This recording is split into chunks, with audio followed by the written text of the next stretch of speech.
வணக்கம். ஸ்ரீ பாலாம்பிகை மீடியா சார்பாக உங்களை வரவேற்கிறதுல மிக்க மகிழ்ச்சி.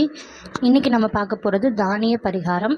இந்த தானிய பரிகாரம் வந்து உங்களுக்கு வீட்டில் ரொம்ப வறுமையாக இருக்குது, உங்களுக்கு வந்து பண கஷ்டம் இருக்குது அப்படின்னா பண்ணலாம். ஸோ முதல்ல நம்ம வந்து பச்சரிசி எடுத்துக்கிறோம். பச்சரிசி வந்து பார்த்திங்கன்னா மகாலட்சுமிக்கு பிடித்தமான 108 பொருட்களில் ஒரு பொருளாக வந்து சொல்கிறாங்க. அதனால் முதல்ல நம்ம பச்சரிசி எடுத்துக்கலாம். அடுத்தது வெள்ளை கொண்டக்கடலை வந்து எடுத்துக்கோங்க. இந்த வெள்ளை கொண்டக்கடலை வந்து பார்த்திங்கன்னா குரு பகவானுக்கு உகந்த தானியம் அப்படின்னு சொல்லுவோம். ஸோ குரு பகவானோட அருள் இருந்தது அப்படின்னா கண்டிப்பாக உங்களுக்கு பண கஷ்டம் அப்படிங்கிறது இருக்காது. அடுத்தது நம்ம எடுத்துக்க போகிறது வந்து துவரம்பருப்பு. இது வந்து செவ்வாய் பகவானுக்கு உகந்த தானியம். செவ்வாய் பகவான் வந்து உங்களுடைய கடன்களை தீர்க்கிறதுக்கு ரொம்பவே வந்து உதவுவார்.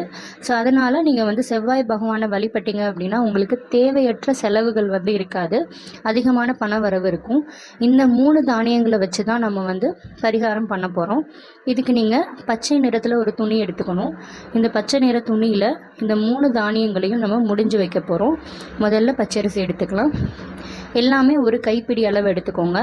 ஸோ இந்த மாதிரி 3 தானியத்தையும் நீங்கள் வந்து பச்சை துணியில் முடிஞ்சு வச்சுட்டு இதை வந்து நீங்கள் பணம் வைக்கிற பீரோவில் வந்து வைக்கணும், அல்லது நீங்கள் தொழில் பண்ணுறவங்களா இருந்தால் கல்லாப்பெட்டிலையும் வந்து வைக்கலாம். இதை வச்சதுக்கப்புறமா பார்த்தீங்கன்னா ஒரு 3லேருந்து 6 மாதம் செவ்வாய்க்கிழமையும் வெள்ளிக்கிழமையும் வந்து நீங்கள் கண்டிப்பாக இதுக்கு தூபம் காமிச்சு சாமி கும்பிடணும். இந்த மாதிரி நீங்கள் தூபம் காமிச்சு சாமி ரெகுலராக கும்பிட்டுட்டு வரும்போது உங்களுக்கு இருக்கக்கூடிய இந்த பிரச்சனைகள் எல்லாமே தீர்ந்து நிறைய பண வரவு வந்து வரும். இந்த மாதிரி நீங்கள் செஞ்சு முடிச்சுட்டு 3 மாதம் கழித்து இதை வந்து கால்படாத இடத்துல தண்ணியில் ஓட விட்டுட்டிங்க அப்படின்னா உங்களுக்கு வந்து அந்த பிரச்சனைகள்லாம் தீர்ந்து கண்டிப்பாக கடன்லாம் உங்களுக்கு அடைக்கிற மாதிரி ஒரு சூழ்நிலை வந்து ஏற்படும்.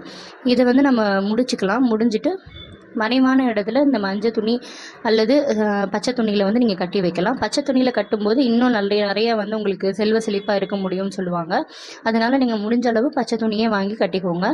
இந்த மாதிரி முடிஞ்சு வச்சுட்டு இது வந்து நீங்கள் ஒரு கண்படாத இடத்துலையே வந்து வச்சுக்கலாம். இப்போ பீரோலே வைக்கிறீங்கன்னா முன்னாடி வைக்காமல் கொஞ்சம் மறைவாக வச்சு அதுக்கு வந்து தூபம் காமிச்சு நீங்கள் வெள்ளிக்கிழமையும் செவ்வாய்க்கிழமையும் வந்து சாமி கும்பிடணும். இந்த மாதிரி கும்பிடும்போது உங்களுக்கு நல்ல பலன் அளிக்கும். இதை செஞ்சு பார்த்துட்டு உங்களுக்கு பலன் கிடைச்சது அப்படின்னா கண்டிப்பாக வந்து கமெண்ட்ஸில் சொல்லுங்கள். மற்றவங்களும் அதை பார்த்து தெரிஞ்சுக்கிட்டு இந்த பரிகாரத்தை செய்வாங்க. இதுக்கு பேர் வந்து தானிய பரிகாரம் அப்படின்னு சொல்லுவோம். இதே மாதிரி மேலும் தகவல்களுக்கு மறக்காமல் நம்மளுடைய ஸ்ரீ பாலாம்பிகை மீடியா சேனலை சப்ஸ்கிரைப் பண்ணிக்கோங்க.